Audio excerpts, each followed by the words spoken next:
Hari ini adalah hari terakhir Stefano dan Jasmine menginap di mansion utama keluarga Anderson. Tak terasa sudah jika 2 minggu mereka tinggal di rumah orang tua Stefano. Selama 2 minggu itu hubungan Stefano dan Jasmine semakin dekat. Max juga lebih menjaga jarak, dia akan berangkat pagi-pagi sekali dan pulang saat larut. Sejak beberapa jam yang lalu Jasmine sudah selesai membereskan pakaiannya dan juga pakaian milik Stefano untuk dibawa pulang ke rumahnya. Jasmine kini berdiri di balkon dengan pandangan yang terus mengarah ke depan. Dia terkejut, begitu tiba-tiba ada sepasang tangan melingkar di perutnya. Sedang memikirkan apa? Jasmine sedikit menoleh dan mendapati suaminya yang menatap ke arahnya dengan senyuman yang manis. Jasmine kemudian berbalik badan dan berdiri tepat berhadapan dengan suaminya. Jasmine hanya menggeleng menandakan jika dia tidak sedang memikirkan apa-apa. Tapi tiba-tiba Jasmine memeluk erat suaminya, seakan mereka baru saja bertemu setelah sekian lama berpisah. Padahal tadi Stefano hanya pergi sebentar saja bersama Jason. Stefano tersenyum melihat tingkah menggemaskan istrinya dan balas memeluknya tak kalah erat. "Kenapa, apa ada yang mengganggu?" tanya Stefano mengelus rambut panjang istrinya. Jasmine melepaskan pelukannya dan menatap suaminya kemudian tersenyum menunjukkan deretan giginya. "Aku tidak apa-apa. Aku hanya rindu," katanya kemudian memeluk kembali suaminya. "Biarkan seperti ini, aku hanya ingin terus memeluk suamiku." Stefano hanya merasa sangat senang, melihat jika istrinya sudah seperti ini. "Bagaimana kalau lebih baik kita tidur, besok pagi kita harus kembali, kamu bisa memeluk suami tampanmu ini sepuasmu," kata Stefano percaya diri. Baiklah," jawab Jasmine melepaskan pelukannya. "Ayo, kenapa diam saja?" kata Stefano yang melihat istrinya tidak bergerak sama sekali. "Gendong," ucap Jasmine manja. Stefano tersenyum dan mengacak rambut istrinya, kemudian dia menyelipkan satu tangannya di belakang leher dan tangan satunya lagi pada kaki istrinya. Jasmine pun mengalungkan tangannya di leher suaminya agar tidak terjatuh. Setelah sampai di ranjang mereka, Stefano merebahkan istrinya dengan hati-hati di atas kasur yang empuk miliknya. Stefano hendak melangkah meninggalkan Jasmine untuk berganti baju, tapi langkahnya terhenti ketika Jasmine menahannya. "Mau kemana? Jangan pergi. Bukannya tadi bilangnya aku bisa memelukmu sambil tidur?" "Aku hanya mau ke kamar mandi sebentar sayang, nanti aku kembali lagi," kata Stefano kemudian mengecup kening istrinya dan segera berlalu ke kamar mandi.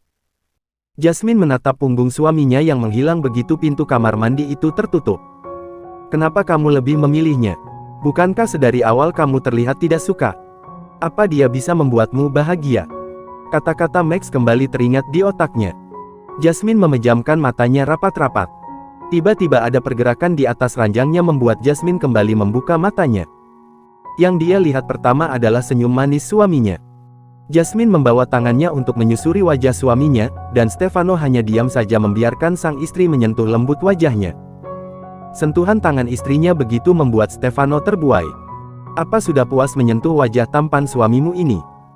Tanpa menjawab lebih dulu Jasmine mendekat, merapatkan tubuhnya dengan tubuh suaminya dan memeluknya erat. Dia menelungkupkan wajahnya di dada bidang suaminya, kemudian mengangguk antusias akan pertanyaan Stefano tadi.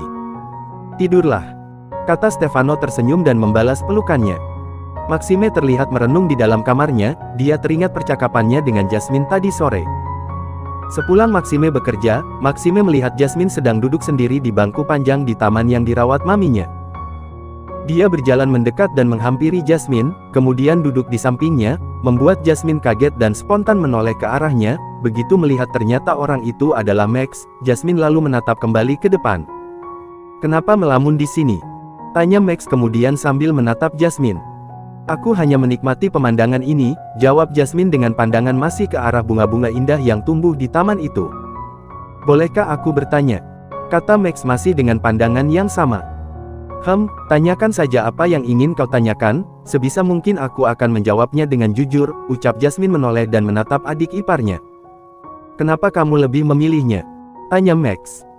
"Aku memilihnya karena memang dia adalah takdirku, Tuhan menciptakannya hanya untukku, dan karena aku mencintainya," jawab Jasmine tanpa ragu.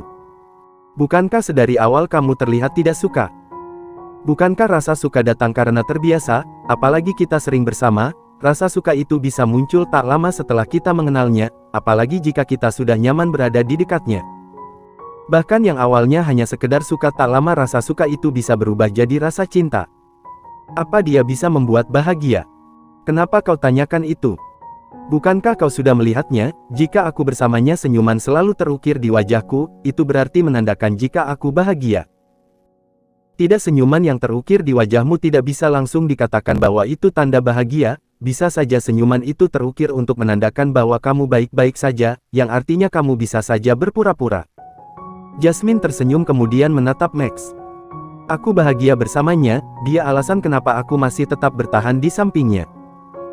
Awalnya memang aku tidak suka, tapi setelah terus bertemu dan menghabiskan banyak waktu bersamanya, aku merasakan apa itu arti bahagia sesungguhnya. Sebelumnya aku tidak pernah tahu apa itu cinta, tapi setelah mengenalnya aku bisa merasakannya. Sungguh kehadirannya bisa membuatku bahagia, jawab Jasmine tanpa ragu.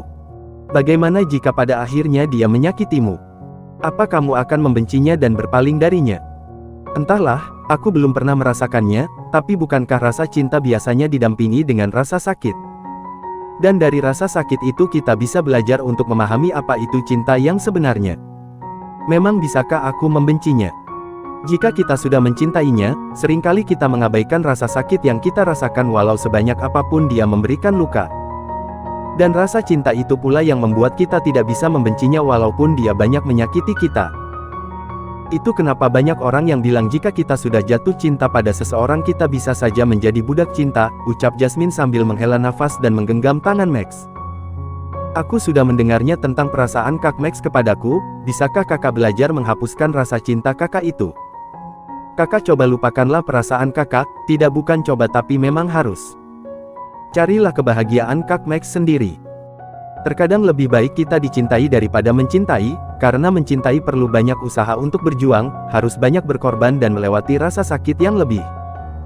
Tapi jika dicintai setidaknya kita bisa merasa bahagia karena ada orang yang bersusah payah berjuang untuk kita. Coba bukalah hati Kak Max untuk Bunga. Dan bertanggung jawablah atas apa yang telah Kak Max perbuat. Apa kau mendengar apa yang kita bicarakan kemarin? Tanya Max terkejut. Iya, aku mendengarnya. Max tidak menyangka jika pembicaraannya dengan Bunga didengar oleh Jasmine. Cahaya keemasan sang surya kini mulai tampak menyinari. Gemerisik daun yang saling bersentuhan serta tetes-tetes embun terdengar seperti alunan nada. Sepasang suami istri masih terlelap di bawah satu selimut yang sama masih terlelap dengan nyamannya sambil saling berpelukan. Apalagi semalaman hujan mendukung suasana untuk saling memberi kehangatan. Pintu kamar Stefano dan Jasmine sudah diketuk untuk kesekian kalinya tapi tidak ada sahutan dari dalam sedari 5 menit yang lalu. Padahal jam sudah menunjukkan pukul 7 pagi dan semua orang sudah menunggunya untuk makan bersama, sebelum nanti pukul 9 pagi Jasmine dan Stefano harus kembali ke kediamannya. Sebaiknya kita sarapan dulu saja, dan bukankah kamu juga harus berangkat Max? Katanya kamu akan ke kantor dulu sebelum nanti pukul 10 kamu menjemput papi, kata Tifa yang mendapat laporan dari salah satu pelayannya yang tadi membangunkan Stefano dan istrinya, sambil menatap putra keduanya yang sedari tadi melihat jam yang ada di pergelangan tangannya. Apa tidak apa-apa Mi, jika kita sarapan duluan? Tanya Max tidak enak. Tidak apa-apa, nanti biar Mami menyuruh Bibi untuk membuat masakan yang baru jika kakakmu sudah bangun, ucap Tifa sambil menatap Jason dan Bunga serta Jack yang juga ada di ruang makan itu. Kalian juga sebaiknya makan dulu. Jack, Mami tahu kamu kesini dari jam 6 pagi pasti belum sarapan kan? Tanya Tifa pada Jack yang dari tadi diam saja. Iya Nyonya, jawab Jack tersenyum canggung karena merasa apa yang dikatakan ibu dari bosnya itu benar. Bunga, kau juga harus makan sayang, dan apa kamu sedang tidak sehat? Kenapa Mami perhatikan kamu belakangan ini terlihat tidak semangat dan kurusan? Makanlah yang banyak dan selalu jaga kesehatanmu sayang. Kata Tifa yang membuat tiga pria di sana langsung menatap ke arah Bunga dengan pandangan yang berbeda-beda. Iya Nyonya, saya baik-baik saja. Anda tidak perlu khawatir, kata Bunga dengan memaksakan senyumnya. Jack kemudian mengambilkan sepotong ayam dan memberikan kepada Bunga, membuat yang lain saling pandang. Berbeda dengan Tifa yang justru tersenyum melihatnya. Makanlah yang banyak, kata Jack kemudian. Bunga menatap Jack heran, kemudian dia menunduk begitu menyadari bahwa perlakuan Jack tadi ditatap oleh semua orang yang ada di situ. Kurasa kalian cocok, dan Mami lihat Jack perhatian sekali dengan Bunga, kenapa kalian tidak bersama saja? Tanya Tifa menatap Bunga dan Jack bergantian. Ucapan yang baru Tifa ucapkan membuat keempatnya terbatuk. Kenapa?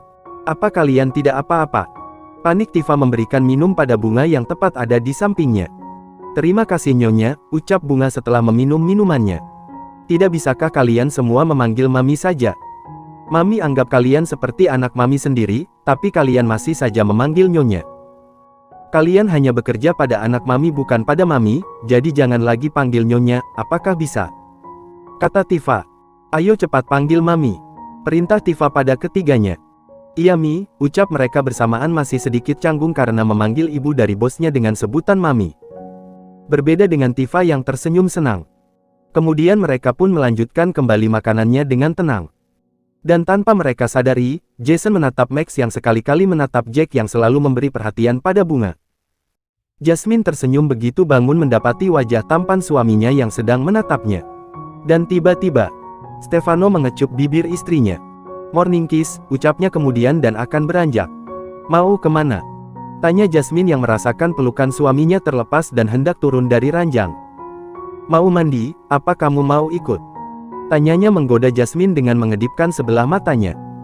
Jasmine pun mengangguk senang, yang membuat Stefano merasa heran melihat tingkah istrinya dari kemarin yang tidak seperti biasanya.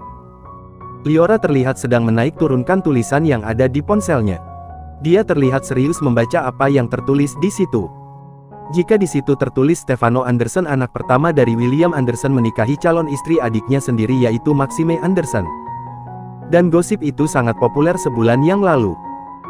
Dan untuk rencana Liora menemui orang tuanya ditunda, dia ingin pergi ke sana dengan ibunya dan saat ini ibunya sedang sibuk dengan pekerjaannya sebagai dokter, apalagi dirinya adalah dokter baru di sebuah rumah sakit terbesar di ibu kota. Liora teringat akan perbincangan dengan sang ibu 2 minggu yang lalu. "Ayahku bernama William Anderson dan ibuku bernama Tiffany Anderson," kata Liora kepada Dea, ibu yang merawatnya. Dan seketika membuat Dea terdiam untuk waktu yang lama. Ibunya itu justru tampak terkejut dan melamun setelah mendengar Liora menyebut nama kedua orang tuanya. "Bu, Ibu," panggil Liora untuk yang keberapa kalinya tapi belum juga mendapatkan respon dari ibunya. Hingga akhirnya Liora memegang tangan ibunya dan langsung membuat ibunya tersadar dan kembali menatap Liora. "Kenapa Bu? Apa Ibu mengenal kedua orang tuaku?" tanya Liora penasaran apalagi melihat ibunya yang sepertinya sangat terkejut. "Maaf, Ibu malah melamun," kata Dea penuh penyesalan. "Tidak apa-apa Bu. Apa Ibu mengenal kedua orang tua Liora? Kenapa Ibu sepertinya terkejut ketika Liora menyebutkan namanya?" tanya Liora lagi. "Ya, Ibu sangat mengenalnya. Dia Tiffany adalah seorang sahabat yang sering Ibu ceritakan padamu, dan yang membuat Ibu kaget adalah nama ayahmu," jujur Dea kepada putrinya. Karena setahu Ibu, Tiffany bukan menikah dengan Kak William melainkan Kak Stephen. Apa Kak Stephen benar-benar menepati janjinya? Jika Kak William pulang, dia akan mengembalikan Tifa pada Kak William. Kenapa aku sampai tidak tahu akan hal itu? Sahabat macam apa aku ini? Tambah Dea dalam hati. Kenapa Ibu terkejut mendengar Liora menyebutkan nama ayah Liora? Apa Ibu juga mengenalnya? Tanya Liora masih dengan rasa penasarannya. "Tapi sayang, apa kamu akan menemui orang tuamu sendiri?" "Maafkan Ibu, Ibu baru saja mendapat kabar dari rumah sakit tempat Ibu akan bekerja. Mereka meminta Ibu untuk mulai bekerja besok pagi. Apa kamu tidak apa-apa jika pergi sendiri?" kata Dea mencoba mengalihkan pembicaraan. Dea merasa tidak enak karena tidak bisa menepati janji yang telah diucapkan sebelumnya kepada sang putri. "Tidak apa-apa Bu, nanti Liora menunggu Ibu saja agar bisa pergi bersama," kata Liora yang maklum akan pekerjaan ibunya. "Apa kau yakin? Jika kau pergi ke sana menunggu Ibu, mungkin bulan depan Ibu bisa menemanimu," kata Dea meminta keyakinan atas perkataan yang diucapkan putrinya. "Iya Bu, Liora sangat yakin." Liora hanya takut jika tiba-tiba Liora datang tanpa ada seseorang yang membantu menjelaskan. Liora takut mereka menganggap Liora berbohong dan memanfaatkan keadaan, kata Liora mengatakan sejujurnya atas alasannya kenapa lebih baik pergi bersama ibunya. Dan Dea pun mengangguk membenarkan apa yang putrinya katakan. Kini Stefano dan Jasmine tengah bersiap-siap. Dengan mengenakan warna pakaian yang sama mereka terlihat sangat serasi. Setelah selesai bersiap, Jasmine berjalan terlebih dulu sedangkan Stefano menyusul di belakangnya membawa koper miliknya. Mereka keluar bersama dari kamarnya di lantai 2 turun ke bawah menuju ruang makan untuk sarapan terlebih dulu sekaligus menemui ibunya. Mereka kini sampai di ruang makan, dan Stefano melihat masih banyak makanan yang sepertinya belum tersentuh. Jasmine pun menyadari itu. Sayang, aku jadi tidak enak sudah bangun kesiangan. Apa ibu dan yang lainnya tadi menunggu dan tidak jadi sarapan karena kita terlalu lama? Tanya Jasmine. Stefano tersenyum dan menarik kursi untuk istrinya. Tidak apa-apa, ibu dan yang lainnya pasti mengerti, dan jangan terlalu dipikirkan karena aku yakin pasti mereka sudah makan terlebih dahulu, jawab Stefano meyakinkan istrinya. Terus semua makanan ini, kata Jasmine sambil mendudukkan dirinya di kursi yang tadi dipersiapkan suaminya sambil menunjuk semua makanan yang tersaji di atas meja. Untuk kita, jawab Stefano enteng. Aku serius, ini semua untuk kita, tambah Stefano yang melihat keraguan pada istrinya akan jawabannya tadi. Tiba-tiba Tifa muncul dari arah taman dengan membawa piring kosong, membuat pasangan suami istri itu langsung menoleh ke arahnya. Kalian sudah bangun ternyata, kenapa makanannya tidak dimakan dan hanya dilihat saja? Makanlah tadi ibu menyuruh pelayan untuk memasak lagi makanan untuk kalian. Katanya kemudian. Terima kasih ibu, maafkan Olivia yang bangun kesiangan bu. Apa ibu sudah makan? Tanya Jasmine yang melihat ibu mertuanya mendekat dan menarik kursi di samping kirinya. Menantu ibu ini merasa tidak enak, takut ibu belum makan karena menunggu kami, kata Stefano mengadu pada ibunya. Tifa kemudian duduk di kursi yang tadi ditariknya. Jangan meminta maaf dan merasa tidak enak. Ibu maklum jika kalian bangun kesiangan, ucapnya dengan senyum menggoda. Ibu, apa yang ibu pikirkan? Ibu jangan berpikiran yang aneh-aneh, kata Stefano yang tahu arah pikiran ibunya. Dan hal itu membuat pipi Jasmine merona. Ibu tidak berpikir aneh-aneh. Bukankah wajar bagi suami istri untuk melaku? Dengan cepat Stefano memotong perkataan ibunya yang akan membuat wajah istrinya semakin memerah. Istri Vano tadi bertanya pada ibu apa ibu sudah makan apa belum.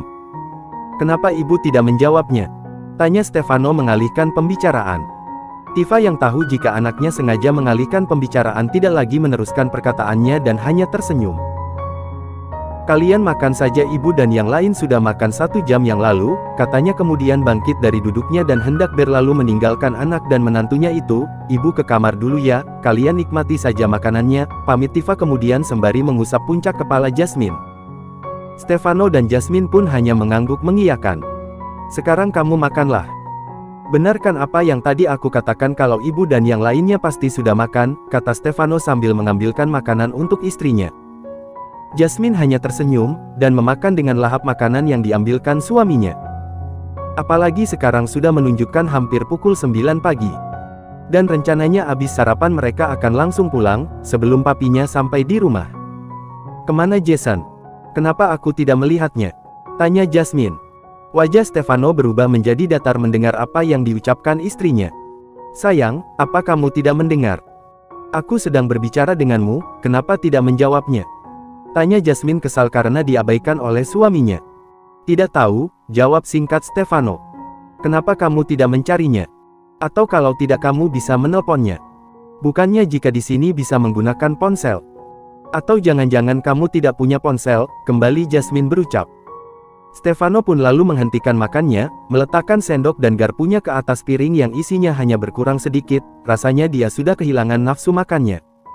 Kenapa tidak dihabiskan? Ini enak loh, kata Jasmine tanpa memperhatikan wajah suaminya yang berubah menjadi datar. Stefano hanya diam saja tidak menanggapi ucapan istrinya. Dia mengalihkan pandangannya ke arah lain yang penting tidak melihat ke arah istrinya. Jasmine yang merasa ucapannya tidak ditanggapi oleh suaminya, ikut meletakkan alat makanannya dan mendorong kursi yang didudukinya hendak bangkit tapi segera ditahan oleh Stefano. Kenapa tidak dilanjutkan makannya? Ini masih banyak dan bukankah tadi kamu bilang jika ini enak? Jadi habiskan dulu. Baru beranjak, kata Stefano masih memegang lengan istrinya agar tidak meninggalkan makanannya yang masih banyak. Aku sudah kenyang. Lagian malas sekali rasanya jika makan sendirian, kata Jasmine. Kenapa bilang sendirian, kan aku masih di sini menemanimu. Ia hanya menemani tapi tidak makan, sama saja seperti aku makan sendirian, kata Jasmine kemudian bangun dari duduknya. Aku akan mencari Jason jika kamu tidak mau mencarinya. Duduk dan lanjutkan makanmu. Perintah Stefano tegas. Kenapa dari tadi Jason saja yang kamu tanyakan? Apa kamu tidak ingat jika di depanmu ada suamimu, dan aku tidak suka kamu justru mencari laki-laki lain, ucap Stefano datar. Mendengar apa yang dikatakan suaminya sontak membuat Jasmine tertawa. Jadi kamu marah karena aku menanyakan keberadaan Jason? Suamiku sayang, jelas saja aku mencari Jason karena sebentar lagi kita akan pulang, bukankah Jason nanti yang akan mengemudi? Kamu ini bagaimana sih? Ucap Jasmine. Jadi kamu menanyakan Jason karena itu bukan untuk yang lain? Tanya Stefano memastikan. Tentu saja, memang mau apa lagi, apakah jika aku ingin mengajaknya jalan-jalan kamu akan mengizinkannya? Tanya Jasmine. Coba saja kalau berani, aku akan menghukummu, ucap Stefano dengan senyum menyeringai. Membuat Jasmine cemberut, aku hanya bertanya, siapa juga yang ingin berjalan-jalan, lagian aku juga tahu jika kamu pasti tidak akan memberi izin. Stefano yang gemas pun mendekat dan mengecup bibir istrinya yang cemberut. Dan hal itu sukses membuat Jasmine kembali tersenyum. Sudahlah, ayo lanjutkan makannya lagi, kamu pasti belum kenyang kan? Lagian kamu juga baru makan sedikit, ucap Stefano mengajak istrinya untuk duduk di kursi yang tadi Jasmine tempati dan menyuruhnya untuk kembali melanjutkan acara makannya yang sempat tertunda. Jasmine hanya menatap piring di depannya, tanpa menyentuh sedikit pun. Kenapa hanya dilihat? Hanya dilihat saja tidak membuat kenyang, kata Stefano mendekatkan piring Jasmine agar lebih dekat. Aku malas jika makan sendiri, kata Jasmine. Aku akan ikut makan menemanimu, ucap Stefano menyendok makanannya dan memakannya. Bukan itu maksudku, kesal Jasmine karena suaminya tidak mengerti maksudnya. Terus, Stefano mengernyitkan dahi bingung. Aku mau melanjutkan makan, tapi maunya disuapin, ucap Jasmine lirih setelah sekian lama terdiam. Stefano menuruti kemauan istrinya daripada nanti istrinya tidak mau makan. Melihat Stefano yang bersedia menyuapinya seketika membuat senyum Jasmine mengembang sempurna, dan akhirnya Jasmine pun memakan makanan langsung dari tangan suaminya dengan lahap.